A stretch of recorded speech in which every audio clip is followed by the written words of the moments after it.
Greetings of the day. This video is brought to you in association with A1 Competition Zone, a zone which is primarily known for making the heroes out of the zeros. We always think about thinking out of the box, having to have a creative thinking where you can really utilize your zest, your argo, the gusto inside you. Alright guys, so हालांकि greetings of the day बोलने की मुझे ज़रूरत नहीं थी. It is the time of the night when I am making the video. Well I thought because usually आप इस video को शायद डे टाइम मिलेंगे तो हम इसको करते हैं. सो लास्ट जो 2 वीडियोज़ हमने बनाए, first video was of introduction, second video was of the genres of poetry. हालांकि पोइट्री हमने पढ़ लिया था. पोइट्री में देखिए लिटरेचर ने हमें 4 जॉनराज दिए हैं, PDPN. मैं हर बार इसको बताने की कोशिश करता हूँ, अगर सिस्टमैटिक वे में जाते तो मज़ा आता है. PDPN, poetry, drama, prose and novel. अब मज़े की बात यहाँ पर ये आ गई है, हम पोइट्री को कवर करना चाहते थे लेकिन हमने देखा पोइट्री के 3 आपके डिविजन्स होते हैं. पहला लिरिक, दूसरा नैरेटिव, तीसरा ड्रामेटिक. अब इसमें फ़ायदा हमारा क्या हुआ, जो पोइट्री है वो तो हमारी कंप्लीट हो गई, जिसमें हमने आपके एपिक थे, बैलेड थे, ओड थे, सोनेट थे, ये सब चीज़ें हमने आपके देख ली. अब इसमें जो है आपकी जो पोइट्री यानी कि जो नेक्स्ट फॉर्म में आने वाले, that is going to be dramatic. अब ड्रामा देखिए खुद में एक ड्रामा है. लोग कहते ही हैं भैया अपना ड्रामा बंद करो, तो इसी को देखिए मैं थोड़ा सा कवर करूँगा. वीडियो थोड़ा सा देखिए लंबा हो सकता है, so you have to bear with me. चलिए without much ado let's dig into it. अब देखिए सबसे पहले आपके सामने वर्ड आता है ड्रामा. ड्रामा होता क्या है? देखिए सबसे पहले मैं वही बता रहा हूँ कि आप कल को टीचर बनने वाले होंगे. Your approach must not be always to have a grab over the MCQs. ठीक है, MCQs आपको आते हैं, बहुत अच्छी बात है. अब लेकिन यहाँ पे सबसे पहले देखिए ड्रामा होता क्या है.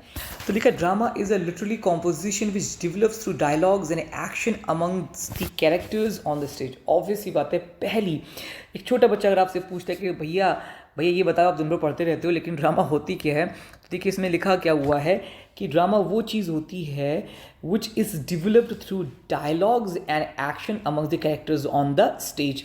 स्टेज पे होना इसका आवश्यक है, अति आवश्यक है. नेक्स्ट चीज़ इसमें क्या लिखा है, अब देखिए मेन और टेक्निकल पॉइंट हमारा क्या आता है कि it begins with a background called exposition. The development of the drama is called its growth, and when the growth reaches it's highest point it is called climax. अब देखिए काफ़ी सारे कंपोनेंट्स हो गए, चिंता की बात नहीं है. आप यहाँ पे कुछ देख सकते होंगे कि ये हालांकि मेरी खुद की पर्सनल बुक है, and I keep on making my own annotations with the pen. एक एनोटेशन तो ये आपके सामने, दूसरे एनोटेशन देखिए मैं आपके सामने कर ही रहा हूँ. तो अब देखिए इसमें हमें जो है sorry let me just change the या. तो होता क्या है, मैंने क्या बताया, सबसे पहले जो एकदम से जो बैकग्राउंड होता है, एक बैकग्राउंड जाता है. जैसे कि स्टार्टिंग में एक प्रोलॉग हो सकता है, कोई भी आके बताता है कि हाँ भाई ऐसा ऐसा हुआ था. या फिर जो आपकी, अगर आप होमर की इलियाड एंड ओडिसी को देखते हैं तो सबसे पहले आपको ट्रोजन वॉर के बारे में बताया गया, तो पता होना चाहिए भाई लड़ाई हुई क्यों. तो इसका एक एक्सपोजिशन होता है, देन ग्रोथ होता है और क्लाइमैक्स होता है. फिर देखिए इसमें लिखा भी हुआ है after the climax the plot declines which is called resolution. तो सिंपल सी बात होती है. देखिए आपके सामने मैंने यहाँ पे डायग्रामेटिकल रिप्रेजेंटेशन भी दे रखा है, इस तरीके से आपको इसको देखना है. और इसको यहाँ पे देखिए मैंने और लिख सकते, आप इसको ऐसे कर सकते हैं EGCR और C/D किया, मैं आपको बताता हूँ. तो यहाँ पे देखिए क्या लिखा है, after the climax the plot declines which is called resolution. The final stage of resolution in a comedy is denouement. देखिए pronunciation देखिएगा क्योंकि most of them are Greek और Latin terms, तो देखिएगा उसको बोलते हैं हम denouement. और tragedy की जो ending होती है उसे हम कहते हैं catastrophe. I love these facts. मैंने बोला मेरा पर्सनल फेवरेट टॉपिक ट्रेजिडी ही है क्योंकि उसमें काफ़ी कंपोनेंट्स पढ़ने को मिलते हैं. ध्यान रखिएगा यहाँ से आपका 1 नंबर का क्वेश्चन बनना है. End of comedy is known as denouement and end of tragedy is known as catastrophe. तो उसको याद करने का तरीका क्या, आप इसी तरीके से याद कर लिए EGCR, exposition, growth, climax and resolution. ठीक है, यहाँ पे भी देखिए मैं अब इसको बताने की कोशिश करता हूँ. यहाँ पे ये देखिए सबसे पहले ड्रामा, एक्सपोजिशन, फिर उसका ग्रोथ होता है और ड्रामा एकदम से अपने क्लाइमैक्स से पहुँचता है. यही देखिए पैथोस एंड बैथोस होता है और एकदम से जब ड्रामा गिरता है that is also known as bathos. उसको एंटी क्लाइमैक्स भी कहते हैं. ध्यान रखिएगा क्लाइमैक्स का उल्टा है एंटी क्लाइमैक्स. ठीक है, यहाँ पे देखिए इसका रेजोल्यूशन होता है और लास्ट में देखिए EGCR हो गया, रेजोल्यूशन हो गया. अब लास्ट चीज़ डिपेंड करता है कि भाई ये ट्रेजिडी था कि कॉमेडी था, उस पर डिपेंड करता है. अगर ये ट्रेजिडी होगा तो कैटास्ट्रॉफी और अगर कॉमेडी होगा तो आपका डेनुमा हो जाएगा. ठीक है, आगे देखिए देखते हैं इसको. यहाँ तक तो हमें समझ में आ गया. हाँ, ड्रामेटिक डिवाइसेस कुछ होते हैं, इसमें आयरनी होता है, सॉलिलोक्विज, द सस्पेंस, मोनोलॉग एक्सेट्रा भी, ये सब हम देखने वाले हैं. अब देखिए प्री एलिजाबेथन टाइम्स है। सबसे पहले देखिए हमें समझना पड़ेगा, इसमें शायद एक स्लाइड मैंने और ऐड की थी, अगर वो आपके सामने यहाँ पर हो। यस, मैं इसको शायद वो ऐड करना भूल गया हूँ। एनीवेज मैं आपको बताता हूँ। देखिए एक्चुअली में हुआ क्या था कि दिस ड्रामा और basically the British drama it grew out of liturgy in 14 और 15 सेंचुरी, यानी कि सबसे पहले चर्च में देखिए प्लेस हुआ करते थे। चर्च से बाहर निकल के ये ओपन थिएटर में गए, फिर क्लोज थिएटर में गए, और ये फैलते चले गए, लोगों का इसमें इंटरेस्ट बढ़ते गए। People started flocking the churches. अब आप कह सकते हैं इन अ वे कि movies are also the expansion of the drama. Again हम saying in a remote sense. अब देखिए होता क्या था, प्री एलिजाबेथन पीरियड जो था, तो उस टाइम पे 4 टाइप्स ऑफ प्लेस डेवलप किए गए। Plays and drama both are same thing, miracle, mystery, morality and interludes. बहुत जल्दी देखिए क्योंकि फिर मैं बताऊँ वीडियो काफ़ी बड़ा हो जाएगा, जल्दी इनको हम देख लेंगे। ये बस आपको इसमें देखना है कि ये होता क्या था। मिरेकल प्लेस जो होते थे, it dealt with the lives of saints and miracles performed by them. जो ये किससे रिलेटेड था, सेंट से and miracles perform by them. Life and sacrifice of saint जो हुआ करता था वो थीम ऑफ द प्लेस हो सकता है, जैसे डेनियल था, सेंट निकोलस था, थॉमस बेकेट का था shepherd's play, the golden legend, ये सारी थी। हालांकि बहुत ही ये इन डेप्थ क्वेश्चन आपका ही हो जाएगा। ये बस ध्यान रखिएगा मिरेकल प्लेस का काम क्या आता है, लाइफ ऑफ सेंट और उनके सेक्रीफाइस से रिलेटेड चीज़ों के लिए इसको हम करते थे। नेक्स्ट देखिए आपके मिस्ट्री प्लेस दे रखे हैं, ये लिए कहाँ से गए थे, these were taken from the old and the new testament of the Bible. Bible Christians का जो रिलीजियस बुक होती है, जैसे आपके हमारी श्रीमद् भागवत गीता है, वेदास हैं, पुराण हैं, ये वो चीज़ें हुआ करती हैं, ठीक है। और इसके बाद some comic scenes were also added to engage the attention of lower class of the audience. अब देखिए entertainment, the whole industry, the Bollywood industry is actually dependent upon the entertainment। तो यहाँ पर भी देखिए क्या होता था कि ताकि वो समझ पाएँ, बोर ना लगे, तो उनके लिए भी वहाँ पे क्या एक एंगेज करने के लिए लोग क्या करते थे, क्योंकि बहुत ज़्यादा मॉरलिटी हो जाती है, बहुत ज़्यादा एथिक्स हो जाती है, तो इंसान जो होता है वो बोर हो जाता है। तो देखिए इसके कुछ एग्जांपल्स हैं, Christ nativity, resurrection, death on the cross, ठीक है। यानी कि वो प्लेस जो ओल्ड टेस्टामेंट और न्यू टेस्टामेंट से लिए जाते थे उन्हें हम कहते थे। नोआ, एब्राहम, ये सारे के सारे चैप्टर्स भी हैं। एब्राहम जो थे, I guess he was the, because जो भी रिलीजन है इनको Muslim and Christianity and Jewish, they are Abrahamic religion, they are Abrahamic faith. So because Abraham was their forefather। Morality plays, ये एलेगोरिकल प्लेज होते थे जिसमें वर्च्यूज एंड वाइसेस को देखिएगा, वर्च्यू एंड वाइस दोनों एक दूसरे के क्या है, एंटोनिम है। वर्च्यू जो है वो वाइस का क्या है, एंटोनिम है। जहाँ पर एलेगरी का मतलब ही क्या है, एलेगरी जिसमें एक्सटेंडेड मेटाफर होता है, जिसमें एक अंडरलाइन मीनिंग होती है। यानी कि एक तो ऊपर आपका जा ही रहा है, क्या नाम है कि प्ले चल ही रहा है, उसके नीचे उसकी एक अलग अंडरलाइन मीनिंग होती है। सेटन जो था उसको वाइस बताते थे, और गॉड को हम गॉड या फिर जो क्राइस्ट होते हैं उसको virtue means something positive, vice means something bad, ठीक है। फिर यहाँ पे दे रखे हैं उसके सामने, आपके सामने इसके कुछ एग्जाम्पल्स रखे। इंटरल्यूड्स, ये शॉर्ट एंटरटेनमेंट प्लेस हुआ करते थे जिनको लॉन्गर प्लेस के बीच में डाल दिया था। सब्सिक्वेंटली दे बिकम इंडिपेंडेंट, ये इंडिपेंडेंट प्लेस ही बन गए। और इनका सिर्फ काम क्या था, इनका प्राइमरी एम क्या था, टू ब्रिंग द ह्यूमर, हंसी मजाक दिलाना, और बाय फार्स। अब देखिए फार्स क्या है, ह्यूमर क्या है, ये भी आपको आगे दिखेगा, ठीक है। चलिए नेक्स्ट स्लाइड पे हम लोग चलते हैं। अब सबसे पहला टॉपिक आता है, शायद मैं आपको बताना भूल गया, ड्रामा के 2 मेन पार्ट्स होते हैं, एक होता है आपका ट्रेजेडी और दूसरा आपका होता है कॉमेडी। ट्रेजेडी देखिए समझने में सबसे पहले क्या होता है, ट्रेजेडी एक ट्रैजिक स्टोरी होती है एक बढ़िया इंसान की, गुड और ग्रेट मैन की, who meets his doom and death on account of tragic flaw. ये ट्रेजिक फ्लॉ की अब नीचे की तरफ देखेंगे, इसको हमाचिया भी कहते हैं। एक हीरो होता है, हर आप भी अपनी लाइफ के हीरो होते हैं, उसकी लाइफ में, और वो इंसान जो होता है उसके कमी, कैरेक्टर में बहुत बड़ी कमी होती है, जिस वजह से उसकी डेथ तक हो जाती है। और एरिस्टोटल के हिसाब से ध्यान रखिए, एरिस्टोटल ने पोएटिक्स, इनकी जो बुक थी, इन चीज़ों को बहुत अच्छे से किया। हालांकि देखिए मैंने अंडरलाइन कर रखा है, there are 6 constituent parts of tragedy, there are 6 elements and they are very crucial, they are of primordial importance। First is plot, character, thought, diction, song and spectacle. कभी एंट्रेंस एग्जाम में जाएंगे जहाँ पे subjective होता है वहाँ पूछ लेते हैं। हालांकि इन्होंने कहा था जो प्लॉट है is the most important part and this is also known as soul of a tragedy. Why plot important क्यों है, क्योंकि इसमें क्या होता है भाई, इसी में तो सारा एक्शन होता है। अब ट्रेजेडीज को भी देखिए इन्होंने क्लासीफाई कर दिया है, जैसे कि आपकी हो जाएगी क्लासिकल ट्रेजेडी हो जाती है, रोमांटिक ट्रेजेडी हो जाती है, horror tragedy, heroic tragedy, she tragedies, domestic tragedies. बहुत ज़्यादा डेप्थ हो जाएगा, बट अभी सिर्फ हमें ट्रेजेडी एंड कॉमेडी फोकस करना है।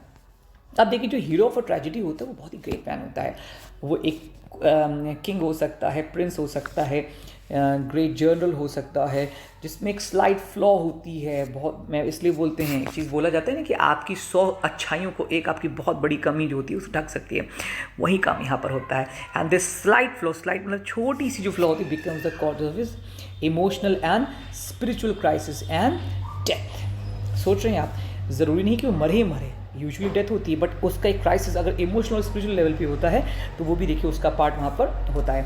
अब देखिए कुछ इंपॉर्टेंट टर्म्स, जैसे मैंने आपको बताया, इनको समझना बहुत ज़रूरी है, and I love these term. First आपका आता है कैथारसिस। देखिए ब्रैकेट में पर्गेशन भी लिखा हुआ है, हालांकि एक मेडिकल टर्म भी होम्योपैथी में इसका यूज़ होता है, that means cleansing of the heart patience. Again, I'm so sorry for the background voice because it keeps on coming. I live in such a kind of area. So catharsis is the effect of tragedy on human heart. It's not hurt, it's heart. The death of tragic hero cleans the harder passions by arousing the feelings of pity and fear and leaves the reader or the spectator in a state of calm of mind, all passions spent. अब देखिए मैं इसको बताता हूँ होता क्या है। Effect human heart पे इसकी ट्रेजेडी होती है, इफेक्ट होता है, और जितनी भी आपके हार्डर फीलिंग्स होते हैं, फिर चाहे वो हीरो आपका विलन वाला ही क्यों ना हो, वो सब हमको फाइनली अच्छा लगता है। लेकिन और कैसे फीलिंग्स हमारी क्लीन होती है? By pity and fear. हमारे दिल में एक दहशत आ जाती है, एक दया सी आ जाती है, और जो आपके रीडर्स होते हैं, आपके जो स्पेक्टेटर्स होते हैं, they are in a state of calm of mind, दिमाग एकदम उनका शांत हो जाता है। ऑल पैशन स्पेंट हम इसको कह सकते हैं, एक फ्रेज पूछे, इसको पर्गेशन भी आप कहते हैं। दूसरा जो मैंने अभी देखिए आपको बताया था, hamartia. Hamartia the main tragic flaw in the character of a hero, सबसे बड़ी कमी वहीं स्लाइड फ्लॉ, एक फैटल फ्लॉ जो होती है यहाँ पे। हालांकि फैटल फ्लॉ बताया बहुत बड़ी कमी है, लेकिन अगर वो फैटल फ्लॉ उसके अंदर स्लाइड भी होती है तो उसका डाउनफॉल हो जाता है, क्योंकि देखिए लिखा क्या है, because it leads to his doom and death. Next देखिए आता है आपका विच इज़ पेरिपेटाया। यस, थोड़ा सा अजीब से नाम है, क्योंकि देखिए मैंने फिर बोल रहा हूँ कि लैटिन या ग्रीक ओरिजिन के हैं, बिकॉज एरिस्टोटल तो आपके थे ही, ये लैंग्वेज ही ग्रीस के रहने वाली ग्रीक थी। Peripeteia means a sudden change in the fortune of a hero from good to bad और हाई टू लो। ये भी देखिए एक एंटी क्लाइमैक्स का एक डब्ल्यू के एक में बुक पढ़ रहा था उसकी, तो उसमें भी उसमें लिखा हुआ था कि एकदम से जो लॉफ्टी स्टेट से आप एकदम ही ट्रिवियल वन पे आ जाते हैं, तो वो भी एक आपका जो है एंटी क्लाइमैक्स बोला जाता है। हालांकि यहाँ पेरिपेटाया है, बंदे का फॉर्च्यून एकदम से बदल जाए, फ्रॉम गुड टू बैड और फ्रॉम हाई टू लो, और इससे भी एक पिटी ऑफ ये दो लोगों के हाथ में आता है। Next one is catastrophe. पर याद रखिए, the end of tragedy is catastrophe, the end of tragedy is called catastrophe. जो हीरो हीरोइन होता है, they meet their death at this point. इसको आप बहुत से लोग इसको कहते हैं रिवर्सल भी कहते हैं, एकदम से चीज़ों का उलट पलट हो जाना। तो ध्यान रखिए, end of tragedy is known as catastrophe. Recognition, और देखिए मैंने आप लोगों को लिख भी रखा है, इसको हम एनाग्नोरोसिस भी कहते हैं। रिकग्निशन देखिए नाम ही होता है, डिड यू रिकग्नाइज मी, आपने मुझे पहचाना, उसे एकदम से बोलते मती भ्रम हुई तो सब समझ में आता है। और जब तक वो अभी तक होता क्या है, हर मूवी में देखा होगा पहले लोग उसको भी, वो एक डिसेप्शन में रहता है, इल्यूजन, धोखे में रहता है, इल्यूशन में रहता है, उसको रिकग्निशन कहता है। और ये जो डिसेप्शन और इल्यूशन होता है, it leads to misunderstanding and other situations. जैसे कि आपके मिसअंडरस्टैंडिंग, और जैसे कि आप कह सकते हैं आपका वो था the Othello, yes, king Othello की बात हुई थी। वो अपनी लवर के लिए मिसकंसेप्शन में था, उसको दूसरा बंदा भड़काता रहता था, बट एक्चुअली में ऐसा नहीं था, and finally he ended up killing her. The realization of his folly और मिसअंडरस्टैंडिंग, और जब तक उसको समझ पाता है कि भाई ये बहुत बड़ी गलती मैंने कर ली, तब तक बहुत देर हो जाती है, उसको रिकग्निशन कहते हैं। और देखिए लिखा भी, the hero is unable to undo what has happened in the course of time. उसे पता ही नहीं लगता है कि हुआ क्या। ध्यान रखिए, रिकग्निशन हुआ क्या, when the hero remains in the state of deception or illusion, that is called recognition, and it leads to misunderstanding in the situation। और जब भी उसको फॉल होता है, finally he cannot undo what happened during that course of time। Last में देखिए poetic justice है, ये टर्म थॉमस राइमर ने दिया था, that is giving, बिल्कुल like a karma, अच्छा काम किया तो अच्छा जवाब उसको मिला, और इसके बाद बुरा हुआ तो बुरा मिलेगा। और लिखा भी, evil can not escape punishment, similarly virtue doesn't go unrewarded. इसके लिए एक टर्म ये भी यूज होता है, नेमेसिस। नेमेसिस आई किसी गॉडेस हुआ करती थी, जिनका काम ही था जो भी आपकी ईविल और vice things to the just punishment, the quick karma, the quick punishment is known as nemesis. Soliloquy aside, समझने के लिए आप ये समझ सकते हैं, जो सॉलिलोक्वी का छोटा भाई क्या है, असाइड होता है। देखिए यहाँ पे लिखा भी हुआ है असाइड के सामने, it is a short soliloquy। Just a second, just let me slide it. या यहाँ पे क्या लिखा हुआ है, a dramatic device which may be called a loud thinking. अब होता क्या है कि सामने बंदे बैठे रहते हैं और अपने दिमाग में उनके कुछ जो भी कंस्पिरेसी चलती रहती है, जिसको आप सुन सकते हैं, यानी कि स्पेक्टेटर सुन सकते हैं, वो खुद को समझ सकता है, लेकिन जो अदर कैरेक्टर्स होते हैं वो उसको सुन नहीं सकते, उसको हम कहते हैं soliloquy। असाइड उसी का छोटी बाई, क्या लिखा है, it is meant and express so loudly that the audience can here it. ठीक है, okay. The next important point is dramatic unity. ये देखिए इन्होंने बोला था, एरिस्टोटल ने, इन्होंने बोला था कि जो ड्रामेटिक यूनिटी बहुत होनी चाहिए। अब ड्रामेटिक यूनिटी क्या है, unity of time, place and action. कि कोई भी अगर ड्रामा है, टाइम मतलब क्या, उसे 24 आवर्स के अंदर ख़त्म होना है, एक ही प्लेस, यूनिटी ऑफ प्लेस, एक ही प्लेस पर, और एक्शन, एक ही एक्शन के अराउंड जो है स्टोरी आपकी वीव होनी चाहिए। ये जो आप देख रहे हैं ब्लैक पेन मैंने और लिखा है, यहाँ पर एक डेफिनेशन थी जो कि जिसको ट्रेजेडी की दिया था, that is tragedy is an imitation of an action that is serious, complete end of a certain magnitude. ये सीरियस होनी चाहिए, ये एरिस्टोटल की ओरिजिनल डेफिनेशन है। उसके फिर आगे बोलते हैं, in language embellished with each kind of artistic ornament through pity and fear bring about the catharsis. Catharsis का होना बहुत ही जरूरी है, the cleansing, the purgation thing, that catharsis and catastrophe. इसमें कंफ्यूज मत होइए, कैटास्ट्रॉफी इज द एंडिंग। अब इसके कुछ बहुत ही आपके देखिए, Doctor Faustus, I love Christopher Marlowe, when it is about Christopher Marlowe I love it. अच्छा, यहाँ पे कुछ चीज़ें याद आ गई, तो कुछ फादर्स, बिकॉज यहाँ पे दे रखे हैं तो कुछ हम फादर्स को ही पढ़ सकते हैं। सबसे पहले आपकी बात आती है फादर ऑफ, अभी कॉमेडी तो हम आए नहीं हैं, फादर ऑफ इंग्लिश ड्रामा। अब कोई विलियम शेक्सपियर कहता है, हालांकि क्रिस्टोफर मार्लो को माना जाता है, he is known as father of English drama. बहुत से लोगों का ये तक कहना है कि क्रिस्टोफर मार्लो एथिज्म पे लिखने लगे थे, वो इतना ज़्यादा लिखने लगे कि लोग उनकी जान के पीछे, people were behind him. So he actually what he did is, उन्होंने खुद की डेथ को प्लॉट करवाया। He somehow misspread this, you can say rumor that Christopher Marlowe has finally passed away, और वो शेक्सपियर बन के लिखने लगे। अब एक दो प्लेस भी हैं उन्होंने फ्यूजन करके लिखा है शेक्सपियर के साथ। कोई कहता है कि शेक्सपियर वॉज अ प्लेजरिस्ट, वो क्रिस्टोफर मार्लो से उन्होंने बहुत सी क्रिएशंस चुराई हैं, डिफरेंट बातें हैं। फादर ऑफ मॉडर्न ड्रामा की बात आती है, वो ध्यान रखिए, वो हेनरिक इब्सन है। अभी आगे हेनरिक इब्सन आएंगे, ओके। और इसके बाद जो फादर ऑफ ट्रेजेडी की हम बात करते हैं, ग्रीक ट्रेजेडी की बात करते हैं, दैट इज एस्किलस। ठीक है, ऑलराइट, आगे देखते हैं। देखिए कुछ ना कुछ पॉइंट्स हमारे छूट ही जाएंगे, उसकी हम बाद में बात देखेंगे। The Duchess of Malfi by John Webster, आप देख सकते हैं। The Wounds of Civil by Thomas Lodge, the Spanish Tragedy Thomas Kyd के थ्रू लिखा जाता है। थॉमस स्काइट, ध्यान रखिएगा, ये सब यूनिवर्सिटी विट्स के मेंबर थे। मेलोड्रामा, ये देखिए, melodrama is a debased tragedy with sensational scenes, जिसमें वायलेंस होता है, क्रुएल्टी होती है, मार काट, ब्लडशेड, फिजिकल एट्रोसिटीज प्रीडोमिनेट। यहाँ पर ये सब चीज़ें होती हैं।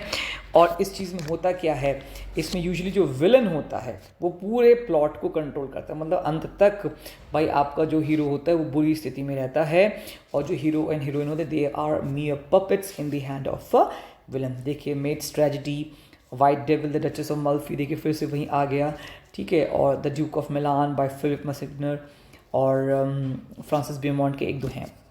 ट्रेजिडी कॉमेडी, नाम ही से पता लगता है, it's combination of tragedy and comedy. It begins with a tragedy and develops as a tragedy at the point of climax तक। पॉइंट ऑफ क्लाइमैक्स याद करिए, मैंने आप लोग को बताया था EG वाला, याद करिए, इस तरीके से और फिर ऐसे करके इस तरीके से, है ना। एक्सपोजिशन, ग्रोथ, क्लाइमैक्स, रेजोल्यूशन, और लास्ट में COPD होता है, यानी कि जो एंड होगा उसका डेनुमा होगा। बिकॉज लास्ट में क्या होता है, क्लाइमैक्स तक तो बहुत हालत ख़राब रहती है, लेकिन उसके बाद क्या होता है, thereafter happy turns takes place and play ends in a happy denouement. Merchant of Venice बहुत बढ़िया मुझे लगता है। The Tempest about Prospero, his daughter Miranda, Ferdinand, winter's tale, Cymbeline, ठीक है। शेक्सपियर की तो बात ही अलग है। नेक्स्ट स्लाइड पे स्विच करते हैं हम लोग, क्योंकि देखिए आप लोग को वीडियो बोरिंग मिलनी चाहिए। अब आ जाती है बात कॉमेडी की। देखिए जब बात आ जाती है, सबसे पहले father of English comedy is Nicholas Udall, clear. और जो फादर ऑफ हम इसकी बात करते हैं, नॉर्मल कॉमेडी की हम बात करते हैं, दैट इज एरिस्टोफेन्स, ठीक है। नेक्स्ट देखिए, सबसे पहले यहाँ पे क्या होता है, वही चीज़ बार बता रहा है। A comedy is a drama, सब देखिए ड्रामा ही है, characterised by romantic love, humour, satire, pleasantry and crossover leading to a happy denouement. देखिए फिर से वर्ड आपका डेनुमा बार बार आ गया, यानी कि यहाँ पर जो मेन काम रहता है ऑथर का रहता है कि जो लो कैरेक्टर्स होते हैं, थोड़े से मीडियम लेवल कैरेक्टर्स होते हैं, उनको क्या करना है, उनकी फॉली को थ्रू सटायर रिडिक्यूल करना, to mock them, to make fun of them, ठीक है। एंड फॉर्च्यून में play a cruel role in a comedy temporarily, however everything is set right, और अंत में सब अच्छा होता है। याद होगा आपको गोविंदा की मूवीज़, लास्ट में सब कुछ अच्छा हो जाता है। Two Gentlemen of Verona, Comedy of Errors, the Taming of the Shrew, Love's स्लेवर Lost, amidst a night dream, इनको कौन भूल सकता है, ठीक है। और इसमें भी रोमांटिक कॉमेडी, इसमें देखिए हर चीज़ मैं नहीं बताऊँगा, लेकिन जो इंपॉर्टेंट चीज़ें जैसे कि आपका है कॉमेडी ऑफ ह्यूमर, ठीक है। इसको बेन जॉनसन जो इनके कंटेम्प्रेरी रहे थे, उन्होंने लिखा था, और इन्होंने बताया था 4 टाइप ऑफ, एक इंसान कॉमेडी ऑफ ह्यूमर जो होता है 4 टाइप ऑफ हमारे प्राइमरी फ्लूइड्स होते हैं। वो क्या होते हैं? Blood, phlegm, choler and melancholy. ये 4 मिक्सचर्स याद है कि 4 फ्लूइड्स होते हैं, और यही 4 फ्लूइड्स होते हैं ये डिटरमिन करते हैं कि भैया क्या नाम है कि उस बंदे की फिजिकल स्टेट और उसका कैरेक्टर, मतलब वो किस मूड में और क्या करने वाला है। और किसी का भी एक्सेस हो जाता है तो वो इंसान को देखिए क्या बना देता है। यहाँ पे लिखा है अगर इट में मेक हिम सैंग्विन, खुश हो सकता है, फ्लेगमेटिक, फ्लेम देखिए था, फ्लेम तो काम हो जाएगा, कॉलरिक, इल हो जाएगा, मेलैंकोलिक, सैड हो जाएगा। और जितने भी कैरेक्टर्स होते हैं they have one or the other humour, therefore each major characters becomes, और हर नहीं तो क्या हो जाता है, एक्सेंट्रिक हो जाता है, सनकी हो जाता है। Every Man in His Humour, Every Man out of His Humour. Ben Jonson case of Alchemist, Volpone, ये ग्रेजुएशन BA सेकेंड ईयर में आई गेस आपका होगा। The devil as an ass, Ben Jonson. Comedy of manners और sentimental comedy, इसको देखिए मैं क्यों बता रहा हूँ, ये बताना इसलिए ज़रूरी है क्योंकि ये काफ़ी बार पूछा जा चुका है कि जो भी हाई सोसाइटी के लोग होते हैं ना, ये उनके ऊपर डिपेंड हुआ करता था। जो भी लोगों के में रिलेशंस होते थे, देखिए लिखा हुआ है intrigues of gentleman, ladies having in high society, लोगों के यहाँ पे लिखा इट हैज़, इसका होता क्या था, रिडिकुलस वायलेशन, सोशल कन्वेंशन, यानी कि जो सोसाइटी में रिश्ते बने उनकी तो धज्जियाँ उड़ा देता था। जैसे इसमें क्या देखते थे आप, jealous headsman, intriguing wives, foppish dandies. Foppish dandies मतलब बड़ा ही दिखावा। आप the Rape of the Lock दे रखा होगा, एराबेला फॉर्मर बताया गया है कि कुछ ज़्यादा ही उसमें चीज़ों को बताया गया। और वो वाइफ जो अपने हस्बैंड्स को डिच कर जाएं, उन चीज़ों को पूरी तहस नहस करते हुए ये कॉमेडीज़ को बनाई गई थी, ठीक है। और इसमें देखिए लिखा भी, the middle class of Elizabethan period reacted against immorality and indecency. और इस तरह की कॉमेडी को लास्ट में बहुत ज़्यादा क्रिटिसाइज़ किया गया था, ठीक है। बस इतना ध्यान रखिएगा कि कॉमेडी ऑफ मैनर्स और आपका कॉमेडी ऑफ एरर्स ह्यूमर्स में फ़र्क क्या है, ध्यान रखिएगा। ये क्या नाम है कि पहला बेन जॉनसन के थ्रू था, जिसमें आपके 4 चीज़ थे, ब्लड, फ्लेम, कॉलर एंड मेलैंकोली। अब देखिए हम आगे की तरफ बढ़ते हैं, नेक्स्ट स्लाइड भी अब हमारे पास आता है फार्स एंड द मास्क। इन दोनों का जो ट्रेजेडी कॉमेडी है उससे बहुत यूज़ किया गया, इनफैक्ट इसका द टेम्पेस्ट में काफ़ी यूज़ किया गया है। तो देखिए फार्स क्या है, एक क्रूड, हालांकि कहता है क्रूड ऑयल सुना, कच्ची कॉमेडी होती है जिसमें लोगों में एक हॉर्स लाफ्टर जाए, जैसे आपने कॉमेडी शर्मा विद कपिल में देखा होगा, हा हा हा हा हंसे जा रहे हैं, एक हॉर्स लाफ्टर उन लोगों में आ जाता है अमंग द स्पेक्टेटर्स। और यूजुअली होता क्या है कि नॉर्मल प्लेज में लाइक इंटरल्यूड, देखिए मैंने कहा था ना कि जो पुराने अपने देखे थे miracle, morality, interlude and mystery plays, इनको ये कहीं ना कहीं डेवलप होकर यहाँ दिख रहे हैं। लो क्लास के जो स्पेक्टेटर्स होते हैं, छोटे तरह के लोग होते हैं, उनके लिए इन चीज़ों को किया जाता है। It tickles the eyes and years only. देखिए सिर्फ आइज एंड ईयर्स का मतलब क्या होता है, यानी कि दिमाग पे, माइंड और हार्ट को बिल्कुल भी अपील नहीं करते हैं। देखिए समझना पड़ेगा, जब हमने लिरिक पढ़ा था, लिरिक क्या होता है, आपके हार्ट को अपील करता था, ठीक है। प्रोज क्या करता है, आपके माइंड को अपील करता है। ये चीज़ें ध्यान रखिएगा। उसी तरीके से क्या होता है, यहाँ पे लेकर जो कैरेक्टर्स होते हैं स्पेक्टेटर्स को खूब हंसाते हैं। लुडिक्रस मीन्स लाफेबल सिचुएशंस होती है। Free use of verbal humour होता है। इम्पर्सनेशंस, लोगों की नकल की जाती है। एक हाइड एंड सीक चलता है जिसमें एंग्री वाइफ्स, हस्बैंड्स, क्रेडिटर्स आपको दिखा करते हैं। जैसे हमने देखा होगा हस्बैंड्स पे बड़े ही, वाइफ्स पे बहुत ज़्यादा जोक जो है फॉरवर्ड होते रहते हैं। तो ये एक तरह का आपका क्या हुआ, ये आपका फारसी हुआ कि आपको बस हा हा हा बस आप हॉर्स लाफ्टर करने लगे। और जो थर्ड क्लास थोड़ा सा बोला गलत हो जाए, बोलते हैं तुम थर्ड क्लास के आदमी हो, लेकिन यहाँ पे देखिए लिखा भी हुआ है कि एक लाइट अम्यूज़मेंट के लिए होता है। जो थोड़े लो लेवल के लोग होते हैं उनके लिए इसका यूज़ किया जाता है। मास्क देखिए MAS, ये MAS के मास्क से मास्क आया है। ये कहाँ, ये भी एक कोर्ट एंटरटेनमेंट था। इसमें म्यूज़िक होता है, सॉन्ग होता है, और सबसे बड़ी बात देखिए इसमें डांस भी होता है, पोएटिक ड्रामा भी होता है, बड़ी अच्छी कॉस्ट्यूम्स होते हैं, स्टेज इफेक्ट होते हैं। और बेसिकली जो कैरेक्टर्स होते हैं वो क्लासिकल मिथोलॉजी, जी हाँ, जैसे कि सेरेस, जूनो, और उसके बाद आपके जैसे कि जुपिटर की वाइफ एक बार टेम्पेस्ट में हमने देखा था, वो एकदम से ऊपर से आ जाती है। आयरिस, बड़े बड़े गॉड्स जो होते हैं, मिथोलॉजिकल होते हैं, ये मास्क पहन के अपने सर पे आ जाते हैं। और प्ले जो होता है एलिगोरिकल होता है, इसमें फेरीज, निम्स, जैसे उसमें आपका एरियल था, और एरियल जो है एकदम से उसमें हार्पी की तरह बन के आता है। हार्पी क्या होता है? हार्पी एक ऐसी बर्ड होती है, एक ऐसी लड़की होती है जिसके पैर और पंख एक बर्ड जैसे होते हैं। कैरेक्टर्स होते हैं, personification of love, delight and harmony होता है। और यूजुअली देखिए, इसको मैंने क्या बताया, टेम्पेस्ट म्यूजिक, क्योंकि जब वहाँ पे फर्डिनेंड एंड मिरांडा की शादी होने वाली तब प्रॉस्पेरो ने उनको क्या किया, समन किया था। तो जब भी होता कब, तो जब भी कोई इंपॉर्टेंट ओकेशन, मैरिज वगैरह होती तब इसका यूज़ किया जाता था। ठीक है, तो इसको हम कहते हैं farce and masque. Dramatic monologue, देखिए नाम ही है dialogue, di means two, mono means one, यानी कि एक अकेला बंदा। ठीक है, वन कैरेक्टर होता है when he expresses in mind. जैसे कि आपका हम देख सकते हैं, एक बड़ी अच्छी पोएम है, आईसीसी बोर्ड में मैंने शायद पढ़ी थी, that was by the dolphins by Carol Ann Duffy. Carol Duffy याद रखिएगा, पोएट आपकी पोएट लॉरिएट भी रही है ये। ठीक है, तो इसमें क्या है, वो अपने हार्ट को एक्सप्रेस करे, so that is a dramatic monologue.